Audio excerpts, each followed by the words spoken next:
Hello everyone, welcome back to my YouTube channel. Today's topic is everything is an object. This is the sixth topic from chapter number 5. ये एक छोटा सा video है, देख लेते हैं उसके बारे में। तो ऑब्जेक्ट क्या होता है? ऑब्जेक्ट से कंफ्यूज होने वाली बात नहीं है। पाइथन एक ऑब्जेक्ट ओरिएंटेड प्रोग्रामिंग है। हम जो भी पाइथन में यूज़ करते हैं, जैसे वेरिएबल है, फंक्शंस है या फिर क्लासेस है, जो भी हैं, जो जो जो चीज़ें यूज़ होती हैं, सब कुछ एक ऑब्जेक्ट की तरह ट्रीट किया जाता है और वो मेमोरी में स्टोर होता है एक यूनिक आईडी पे। ठीक है, यूनिक आइडेंटिटी नंबर होता है, एक यूनिक आइडेंटिटी नंबर होता है। उस यूनिक आइडेंटिटी नंबर पे वो पर्टिकुलर ऑब्जेक्ट स्टोर होता है। तो हम देख लेते हैं।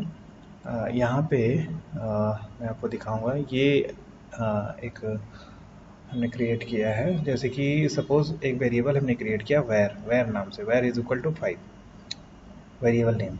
ये पॉइंट कर रहा है 5 को, क्योंकि इसकी वैल्यू 5 है। और ये ID means identity, unique identity इसको असाइन होती है। जैसे 5 को हमने एक यूनिक आइडेंटिटी, मैंने एक रैंडम अपने मन से बना के दिया है, बट सिस्टम में मैं अभी करके दिखाऊंगा आपको। आईडी फंक्शन होता है, आईडी फंक्शन होता है, उसके थ्रू हम आसानी से आइडेंटिटी, यूनिक आईडी जो होती है उसको फाइंड कर सकते हैं पर्टिकुलर ऑब्जेक्ट की। ठीक है, तो यहाँ पे आप देख सकते हैं कि 1000 पे 5 वैल्यू है। ठीक है, इसी तरह और सारे ऑब्जेक्ट यहाँ पे असाइन किए जा सकते हैं। जैसे मान लो यहाँ पे 2000, सपोज कोई ऑब्जेक्ट है जिसकी वैल्यू है, मान लीजिए 10 है। ठीक है, उसको 2000 यूनिक आईडी असाइन की गई और वो वहाँ पॉइंट कर रहा है। ठीक है, तो इस तरह से ऑब्जेक्ट को मेमोरी में स्टोर किया जाता है। This is the simple representation of objects in memory. उसको पहचानते हैं हम यूनिक आईडी से, यूनिक आइडेंटिटी नंबर से। तो मैं आपको आइडियल शेल पे ले चलता हूँ, मैं दिखाता हूँ आपको कैसे होता है ये। This is my ideal shell. अगर मैं कोई variable, suppose var is equal to 5, var is equal to 5 लेता हूँ। वेर की वैल्यू यहाँ पे है 5। अब अगर मैं इसकी यूनिक आइडेंटिटी फाइंड करना चाहूँ तो आईडी वेर, ये देखिए, ID return the identity of an object, ये अपने आप दे रहा है। इसका जो इनपुट होगा वो ऑब्जेक्ट होगा। ऑब्जेक्ट हमारा क्या है? वेर, क्योंकि पाइथन जो है वो सारे वेरिएबल्स को एक ऑब्जेक्ट की तरह ट्रीट करता है। तो ये ओबीजे मीन्स ऑब्जेक्ट, यहाँ पे ऑब्जेक्ट देंगे इसको।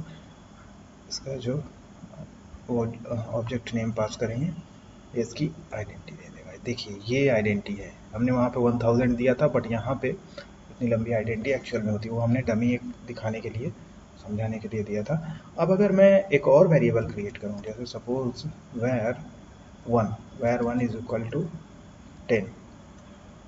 अब मैं कहूँ कि आईडी वेर 1, ओके, इसकी आइडेंटिटी दूसरी हो गई। और एक वेरिएबल क्रिएट करता हूँ वेर टू हो गया आपका 20।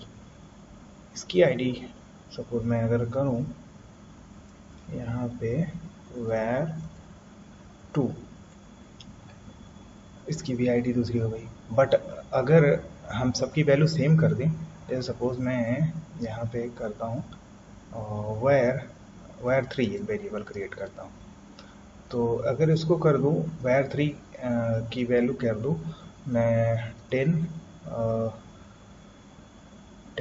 डिवाइडेड बाई 2, इसकी वैल्यू कितनी आई? वेर 3 5। अब अगर मैं करता हूँ वेर 3,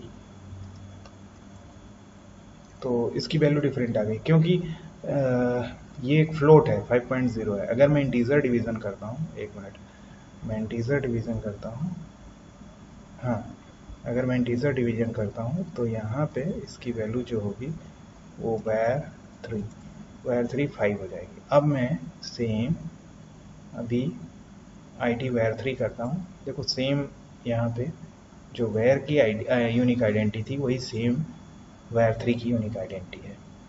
ठीक है, सेम ऐसे ही अगर मैं वेर 4 एक क्रिएट करूँ, वेर 4 में वेर 2, वायर टू हमारी कितनी वैल्यू है, वायर टू की वैल्यू है 20। तो वायर टू माइनस अगर मैं करूँ 15, तो ये वायर 4 की वैल्यू कितनी आ गई, वायर 4 की वैल्यू 5 आ गई। अब मैं सेम इसमें आईडी में इसको पास करता हूँ, तो ये 32 लास्ट में आ रहा है। और यहाँ पे हमारी जो वैल्यू आई थी, एक मिनट, हाँ वायर का देखिए, ये सेम वायर की जो वैल्यू यूनिक आइडेंटिटी थी वो सेम रिटर्न कर रहा है यहाँ पे वायर को। तो आप ये कह सकते हैं कि हम कोई भी ऑपरेशन करें, अगर वैल्यू सेम है जिन जिन ऑब्जेक्ट की, सब एक यूनिक आइडेंटिटी को पॉइंट करेंगे। जैसे सपोज जहाँ जितने भी ऑब्जेक्ट हैं, मल्टीपल हम ऑब्जेक्ट क्रिएट कर लें, बट मल्टीपल वेरिएबल क्रिएट कर लें, अगर वैल्यू सबकी सेम है तो वो सेम उनको सेम यूनिक आइडेंटिटी असाइन होगी और सेम वैल्यू को पॉइंट करेंगे। जैसे सपोज सबकी वैल्यू 5 है, जैसे वायर 4 की वैल्यू 5 है, वायर 3 की वैल्यू 5 है, तो सबका ऑब्जेक्ट भी सेम होगा। देखिए वायर 3 का यूनिक आइडेंटिटी ये सेम को पॉइंट करेंगे यहाँ पे ये सबकी यूनिक आइडेंटिटी सेम है। वायर 1 की भी सेम, हाँ वायर की सेम है, wire, this is the wire, आप देख सकते हैं, ठीक है। तो इस तरह से काम होता है, ठीक है, ओके। तो this is the end of this video, thanks for watching.